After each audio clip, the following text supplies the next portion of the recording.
Guys, এই যে ছিল জুস, জুস বাটির মধ্যে ঢালছে, ঢেলে অন পাইপ দিয়ে খাচ্ছে। এই এই বুদ্ধি তুমি কোথা থেকে শিখছো? ইউটিউব দেখে শিখছো? দেখুন গাইস, ও সব কিছু ইউটিউব থেকে দেখে ফলো করে শিখে।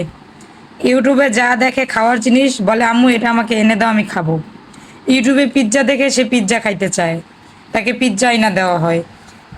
সে ইউটিউবে যে খেলনা দেখে বলে এই খেলনা আমাকে কিনে দিবা, আমি খেলবো। সো দেখুন, এটার মধ্যে জুস ছিল 1 প্যাকেট, হ্যাঁ। সে সেই জুসটা বাটিতে ঢালে, ঢালার পরে যে পাইপ দিয়ে এখন বাটি থেকে খাচ্ছে। এটা কি ইউটিউবের ভিডিও দেখে এই প্রশিক্ষণ নেওয়া?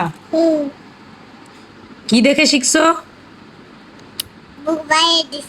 মোবাইলে দেখে শিখছে ও। মোবাইলে ইউটিউব থেকে দেখে শিখছে সব কিছু, তাই? ওরে বাবা রে বাবা, ভাবা যায় এত বুদ্ধি নিয়ে ঘুমায় কেমনে সে?